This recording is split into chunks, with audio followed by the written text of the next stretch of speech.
Look around you.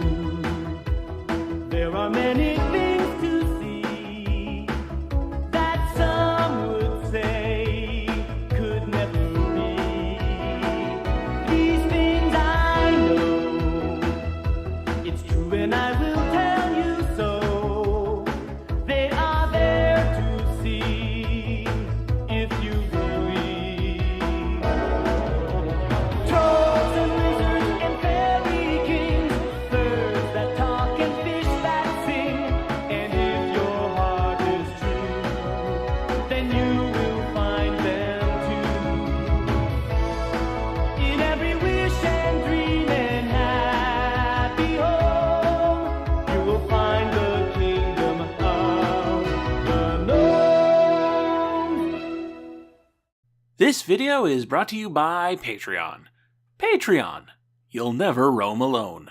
Born in the middle of what we now call the Renaissance, Paracelsus was a Swiss physician recognized as an early developer in the science of toxicology, recognizing ideas like how the size of dosage affects the toxicity of any substance. He promoted precise medications in opposition to the cure-all remedies many physicians sought. He opposed bloodletting, promoted mineral supplements, and reintroduced opium to Western Europe for pain relief. Paracelsus was also a philosopher and theologian, with a significant interest in the four elements: water, air, fire, and earth, and their place in Christian cosmology.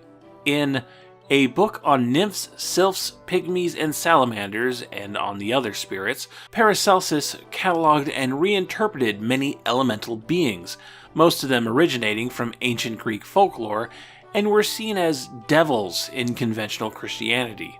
The work argued that these creatures were, in fact, part of the natural world, and one could not understand the teachings of Christ without understanding the natural world. In the process, Paracelsus renamed the classical elemental creatures, including the pygmy, a diminutive race, standing 2 hands high, classified as earth elementals. Earth is the chaos space of the gnome, or pygmy. They pass through earth and stone as easily as man passes through the air. To the gnomes, the earth and rocks are transparent. The sun shines through the earth for them, and likewise the moon and the stars. The gnomes are more like phantoms. They are so agile and swift. And so begins the story of the gnome. While originally a name meant to be synonymous with pygmy, works from authors and artists in the years to follow would develop the gnome into a unique creature of fantasy and folklore.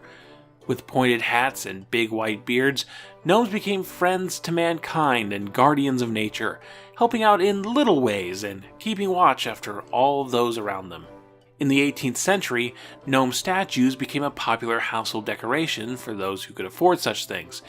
And after World War II, ceramic garden gnomes, followed soon by plastic garden gnomes, began mass production. The modern garden gnome's visual design drew significant influence from Disney's Snow White and the Seven Dwarfs, giving the gnomes more rounded features, more colorful clothing, and more chipper dispositions. This was the popular image of gnomes come the 1960s. Our story now moves to the Netherlands, where 2 creative Dutchmen met through their mutual hobby of hunting.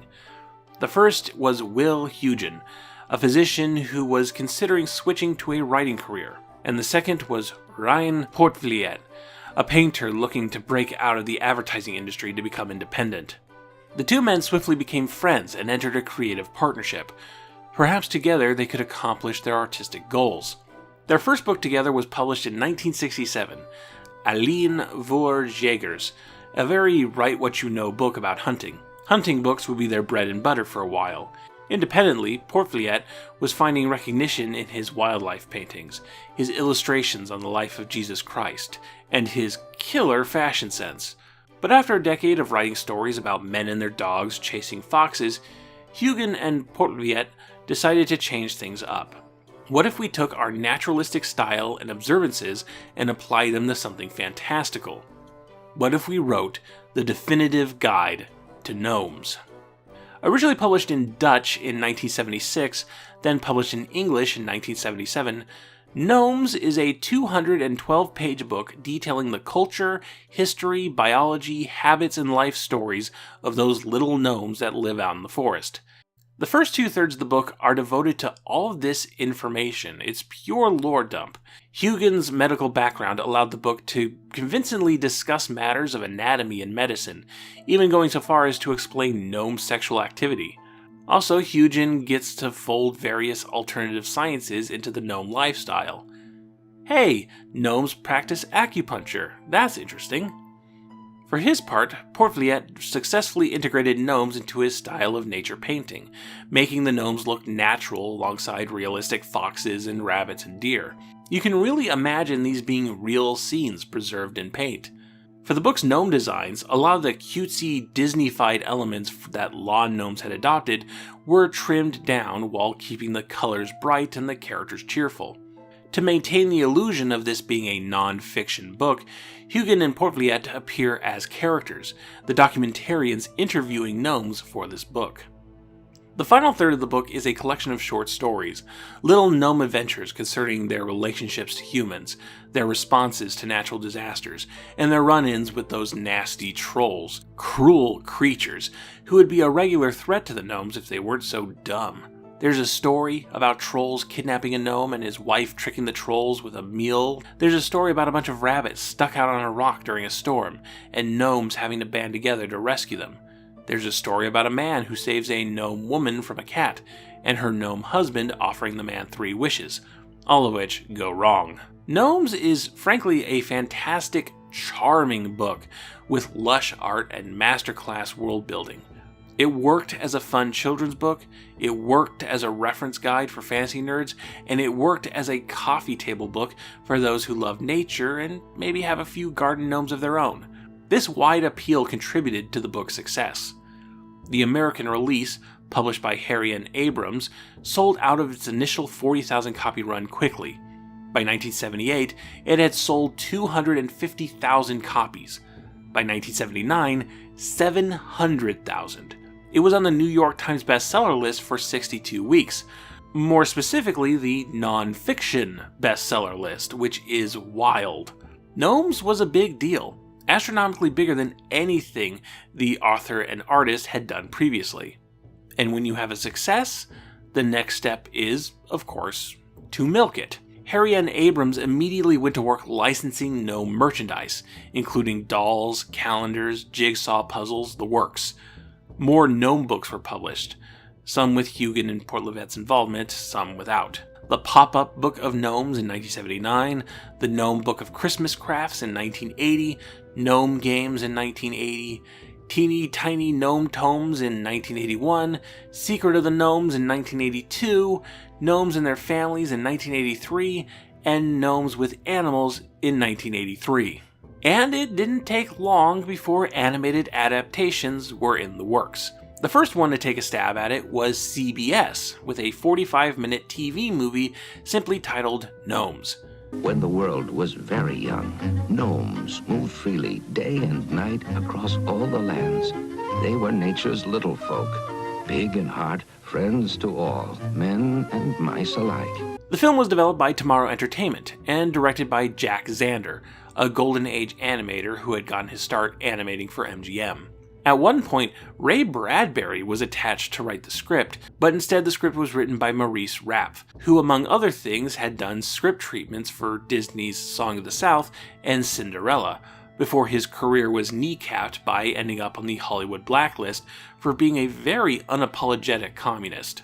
Gnomes was his first work in nearly 30 years. Gnomes premiered on CBS on November 11th, 1980. And it's not bad. A tale of a family of gnomes having a wedding celebration that gets attacked by a band of trolls. The time has come. Stand steady. We have each other. And remember, we have the power of the forest. We will not be defeated. The special was exported around the world and apparently did really well in Sweden, but a hoped-for Gnome series was not forthcoming for CBS. It would take another 5 years before someone tried again, this time in Spain. Premiering on October 26, 1985, This is David el Gnomo, or as it's known in English, The World of David the Gnome. Nick Jr. wants to take you to a magical new world. It's a world that lies deep in the forest, where you'll find elves, spirits, wizards, and fairies. It's the secret world of the gnomes. Gnomes are little people with funny hats and big hearts who are friends with all of the animals in the forest. Now, every weekday, you can journey to this special place. We're waiting to welcome you. The World of David the Gnome. Weekdays after Fred Penner's Place on Nick Jr. David is a forest gnome. He's 399 years old, he lives with his wife Lisa in their home under a tree, and like Paracelsus and Will Hugin before him, David is a physician. Atop his faithful fox Swift, David travels from one end of the forest to the other, helping animals that have found themselves in a bad way.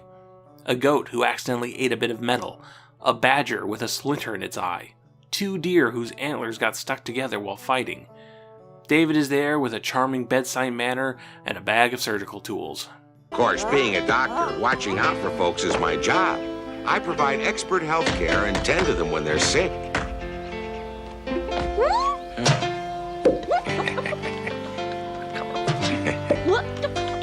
Of course, things are bound to get messier whenever the trolls show up, bullying their way through the forest, terrorizing the gnome folk and stealing from their kingdoms.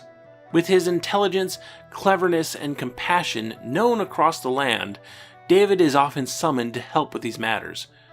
A doctor might not be the first person you call to infiltrate a troll camp to find the king's stolen gold, but David is quite capable, and never turns down a request for help.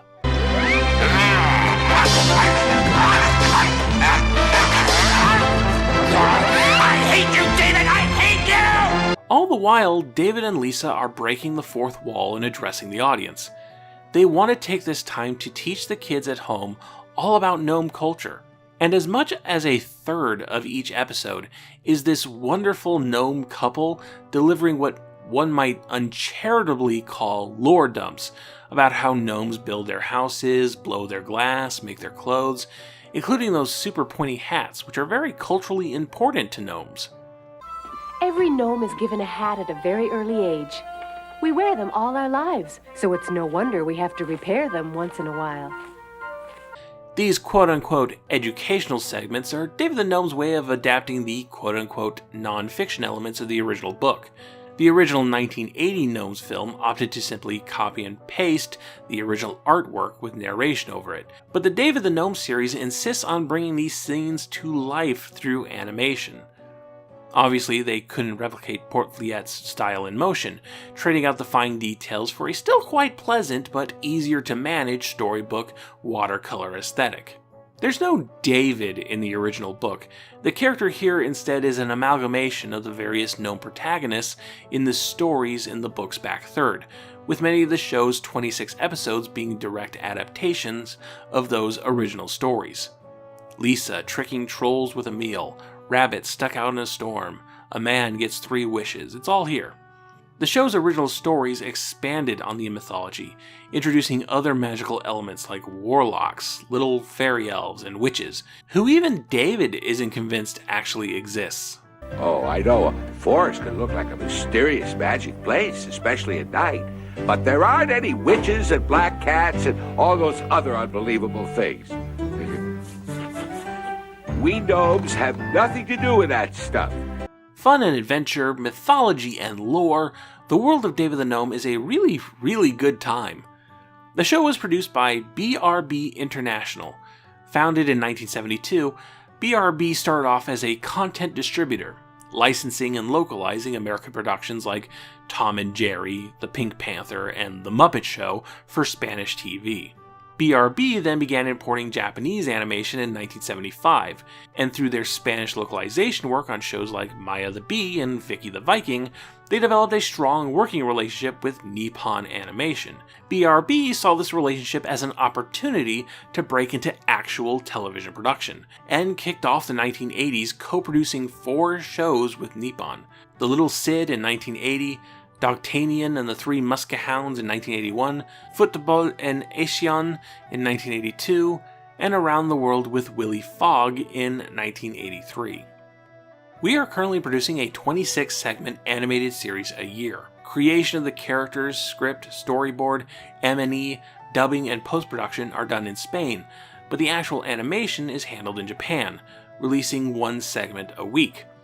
Over there, we can complete the whole series in 6 months, whereas in Spain it would probably take 4 years. However, BRB must have received a significant boost in self-confidence because despite this 4-year claim, they opted to fly solo for their next major production, David the Gnome. I mean, I'm sure they outsourced some animation work. Some places say Taiwanese company Cuckoo's Nest Studio, known today as Wang Film Productions, worked on the show. You might remember their animation in Inspector Gadget. But like with most things on Wikipedia, I wasn't able to find a reliable source for this. No animation studios outside of BRB have ever officially been credited for David the Gnome. The show's credited creator and executive producer is Claudio Bjorn Boyd, one of the founders of BRB, Boyd being one of the 2 Bs, the other B being Tito Basto and the R being Jose Rodriguez. Boyd was more the creative lead in the group and tended to do all the in-face promotion, which David the Gnome got quite a bit of. Airing on TVE1, it's hard to nail down exactly how well David the Gnome did in its home country. I don't have hard numbers like television ratings or merchandise sales. But here's what I do know. I know they were still advertising David the Gnome toys on television into the mid-1990s. Ven a jugar a mi casa todas las semanas. Te divertirás descubriendo un montón de cosas curiosas con mis libros y casetes. Ah, y con mis vídeos y mis juegos correremos 1001 aventuras. ¡Te esperamos! Número 1. Libro con casete, vídeo, personajes y mi de niños a un precio diminuto. I know there's footage of Spanish school children in the 2010s singing the theme song during school recitals.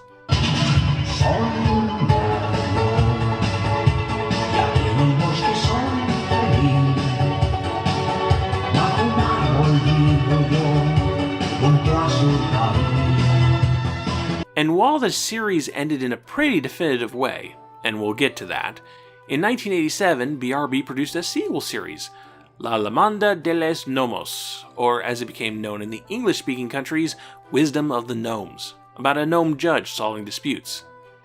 So yeah, again, I don't have any numbers, but it seems to me that David the Gnome was a pretty big deal in Spain. So naturally, BRB was going to export it, get it dubbed and localized for different regions. And for the United States, they would turn to... Oh no. Oh no. So yeah, Miramax, founded in 1979 by brothers Bob and Harvey Weinstein. The Miramax distribution company was not yet the film and awards juggernaut it would become in the 90s. Come 1985, their big success was the US distribution of the British concert film The Secret Policeman's Other Ball, which the Weinsteins heavily edited in an attempt to get it to appeal to American audiences. That film grossed a cool $6 million and probably kept the company alive long enough to start messing around with gnome cartoons. In 1986, the Weinstein brothers took the plunge in making movies with Playing for Keeps, a teen comedy with that classic plot of we've got to raise money to save that old building we love, with the Weinsteins sharing directing, writing, and producing credits. The film did not do well. The Weinsteins just weren't creators. Only one other film would have Harvey Weinstein credited as director, The Gnome's Great Adventure. However, saying Weinstein directed this is very misleading. Before Harvey Weinstein's sex crimes became public knowledge, what was perceived as Miramax's big sin was their tendency to take foreign or independent films and edit them to unreasonable degrees in an attempt to make the film more marketable to mainstream American audiences. Famously, when Miramax acquired the distribution rights for the Ghibli classic Princess Mononoke in 1999, one of Ghibli's producers sent Harvey Weinstein a katana with the message, "No cuts attached." But cutting and re-editing The Secret Policeman's Other Ball was how Miramax survived, and Harvey would get very unpleasantly vocal about how necessary these edits were. I'm not cutting for fun. I'm cutting for the shit to work. So it probably comes to no surprise that The Gnome's Great Adventure isn't actually an original film directed by Harvey Weinstein, but instead episodes of David El Gnomo dubbed and re-edited into a 70-odd minute film, which premiered on HBO on August 3rd, 1987. It's here that the English cast we know and love first came together, with David being played by Tom Bosley, best known for playing the father, Howard Cunningham, on Happy Days. What are you trying to do? Have you put your heads together to solve the world's problems? Did you think perhaps the two heads are better than one? I guess you're wondering what I'm doing here, huh? Well, I left the phone number with the airlines. You see, all the flights to Tahiti are booked up, so they're going to call me if there's a cancellation. I guess a lot of guys turn 45 this week. Narration duties were given to cinema legend Christopher Plummer, rest in peace. Let's journey to a land where the air is always clean and the only noise is the beautiful sound of animals talking to each other. Do you mean to tell me that my children have been roaming about Salzburg dressed up in nothing but some old drapes? Mm-hmm. David's wife Lisa was voiced by Jane Woods, one of those voice actresses who's rarely the headliner but seems to be in everything, including the English dubs of The Mysterious Cities of Gold and The Adventures of the Little Koala. She was also on shows like Arthur, Whimsy's House, and the Country Mouse and City Mouse Adventures, and even took over for Tracy Ullman as the lead of the 90s Little Lulu cartoon. Congratulations, you have 3 lovely children. I hope you won't try to play with your children until they get a little bit bigger. Last week we visited our relatives, the Knobs. They're about as interesting as doorknobs. No kids, no pets, and Zippo to do. It's a great cast, very warm and inviting, perfect for this property. So it's a shame if this chopped up movie was the only way they were going to play these characters. But Miramax was a film company, not a television company, so someone else would have to step in to get David the Gnome properly dubbed and distributed for television viewing. And that someone else would be Cinar, a Canadian production and distribution company responsible for the English dub of Adventures of the Little Koala. So, with Miramax's cast and Cinar's production resources, the world of David the Gnome's 26 episodes got their English dub. And not long after, the show was picked up by Nickelodeon to be the premiere program for their new preschool block, Nick Jr. Next, travel to a magical place, the world of David the Gnome, here on Nick Jr. And it would be a Nick Jr. staple for a long time, from January 4th, 1988 to June 26th, 1995, a solid 7.5 years, from Nick Jr.'s first day well into the Face era. Rise and shine and good morning! It's me, Face! How do you do? You're watching Nick Jr. Today there are going to be lots of things to sing about, la la la, to laugh about, and dance about. So stick around for David the Gnome, next on Nick Jr. So what exactly made it a good preschooler program? For that, we need to talk about how it made preschoolers cry their eyes out. We need to talk about the ending, because I think it's the key to the whole show. If you haven't seen it, in the last episode of The World of David the Gnome, David and Lisa both die. In this setting, gnome lifespans have a hard cap of 400 years. They could die earlier from trauma or disease, but in terms of old age, once they hit 400, they're done. At the beginning of the show, both David and Lisa are 399 years old. They're on the way out, and they know it. This being a fantasy series, their passing is allowed to be poetic and warm and largely metaphorical. David, Lisa, and an elderly gnome friend of theirs ascend the mountains of beyond, release themselves from their forms, and become trees. Death not as a finale, but death as a transition from one state of being to another, a cycle of nature. I think the time has come. Yes, it's here. It's here. Yes.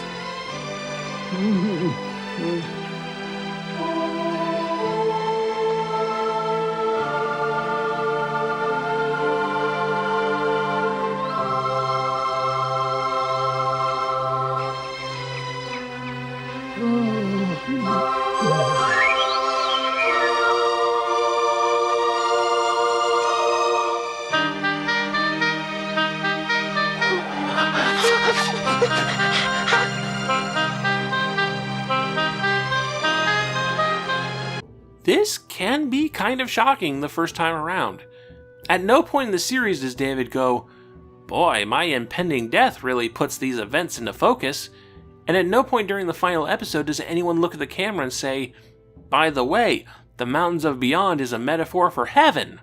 The final episode of David the Gnome has entered into the 80s and 90s kids' lexicons of traumatizing childhood moments, a fairly common entry into the vapid nostalgia listicle market, but I think that's doing it a grave disservice.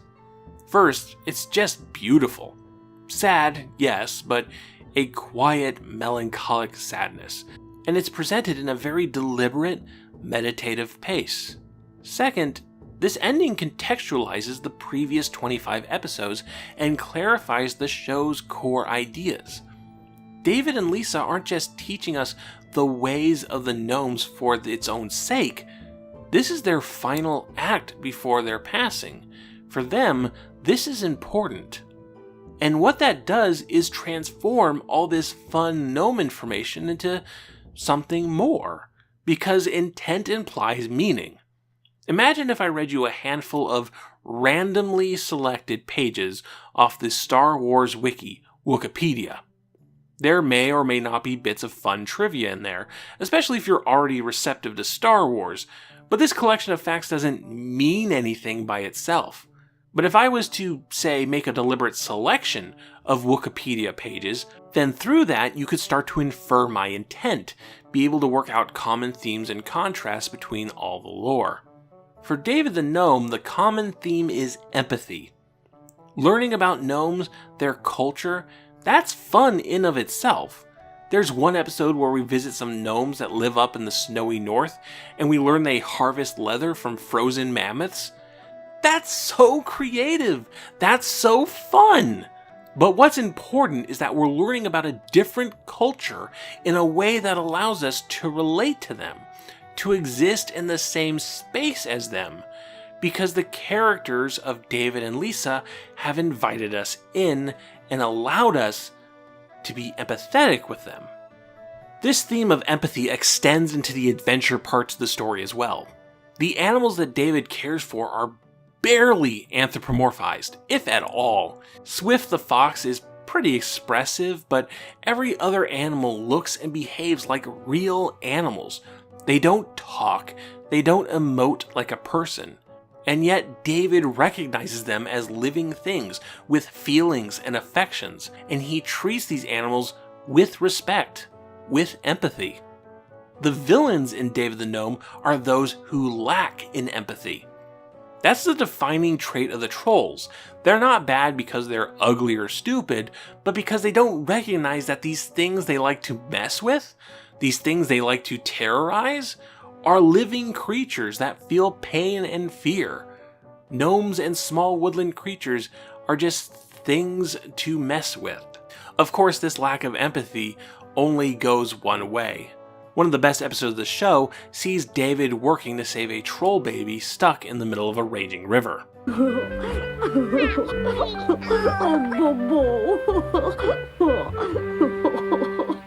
Thank you. Not at all.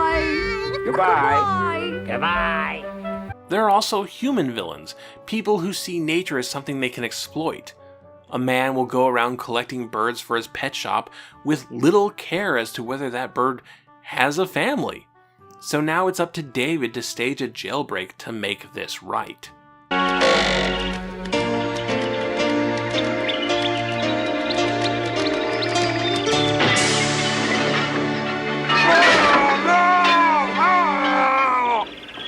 Everybody out!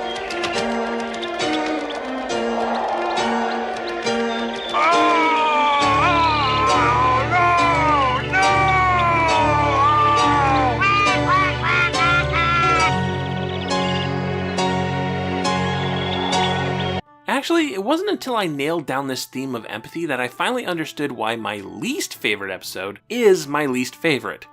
It's episode 15, 3 Wishes, which I already mentioned in passing. Lisa gets attacked by a cat, a poor woodsman and his wife save her and nurse her back to health, and David offers the woodsman 3 wishes. It's a fairly direct adaptation of one of the stories in Huygens and Portliat's Gnome book. It's a classic be careful what you wish for tale. The woodsman wishes for gold, then gets stuck in a bog and has to wish for someone to save him, but when this poor, mud-encrusted person tries to turn in the gold for cash, the police assume he stole the gold and they arrest him. So he uses his 3rd wish to get a lawyer. Okay, you can go home now. You're a free man.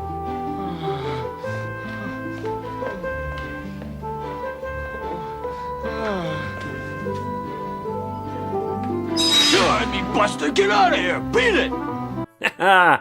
That'll teach him not to be poor. Now, there's some key differences between this episode and the original story. In the original story, it's the woodsman that proposes the 3 wishes thing to the gnome. And while the same events play out, the fault of the man isn't greed per se, as it is trying to rush things without thinking. In the show, it's David who pitches the 3 wishes thing, and from the start, he's plotting on this failing. It has to fail because he borrows another gnome's gold to do it. That gold bar over there, Carlo, will you lend it to me?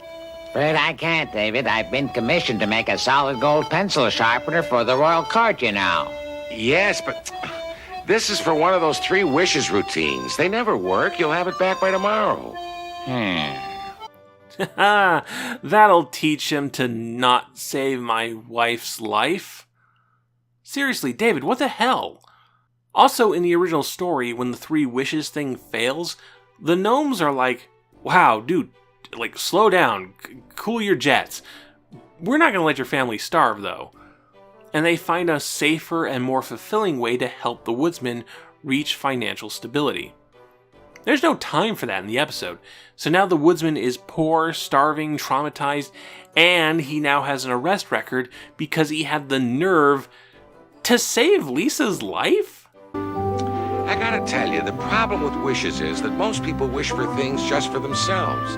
That never works out. When you make a wish, you should always wish for something that's good for everyone. Oh, shut up, David. You can't moralize about helping others when you punish someone for helping you. It's a rare episode where the call for empathy is completely forgotten. David has no empathy for the woodsman's struggles and is instead more of a trickster, ruining the guy's life for no good reason.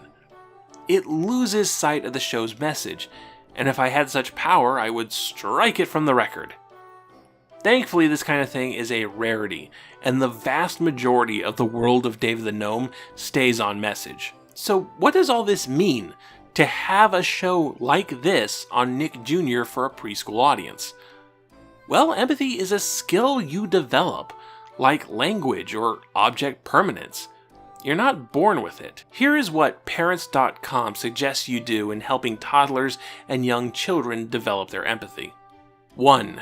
Show them the world. Being empathetic starts with being sensitive to what's going on in the world around us. 2. Encourage communication. A toddler's vocabulary and ability to comprehend a wide range of feelings are limited, so you need to verbalize emotions for her. You can also point out feelings in others. 3. Roleplay. Creative role-playing with puppets or dolls is a wonderful way for children to investigate others' feelings. David the Gnome does all of these things. Show them the world? Check. It presents both a very true-to-life natural world and a lived-in, highly detailed fictional one.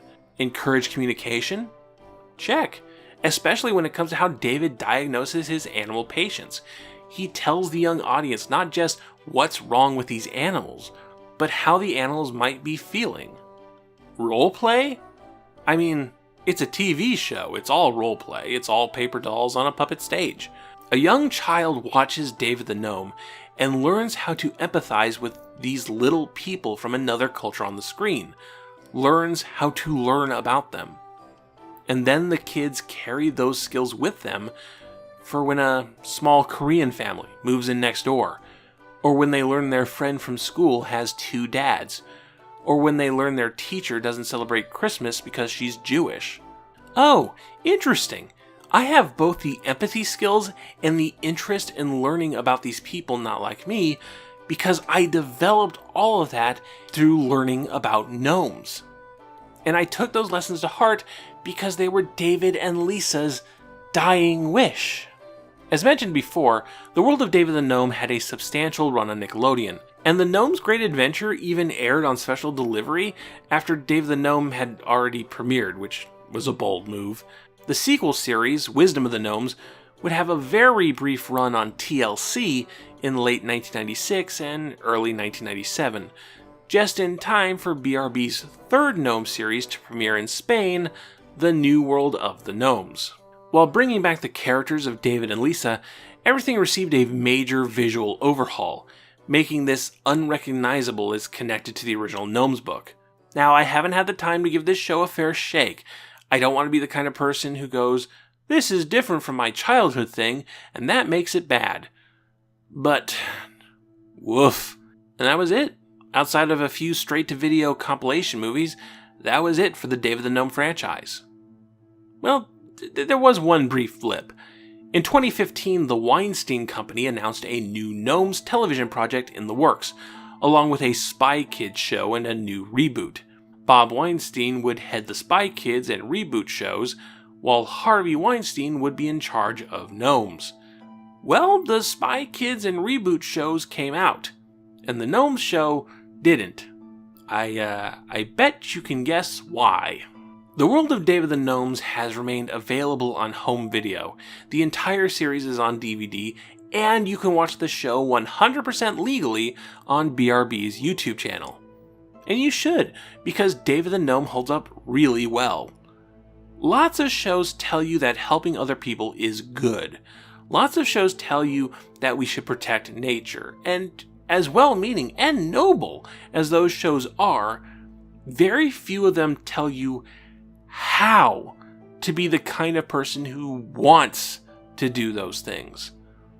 The world of David the Gnome was a fantastic bar-setting show for Nick Jr. to premiere with, and it's a fantastic show to share with your own kids today. Nick, Nick, Nick, Nick, Nick, Nick, Nick, Nickelodeon. Nick, Nick, Nick, Nick, Nick, Nick, Nick, Nickelodeon. Next time, Chimpanzee Secret Agents. Something completely different.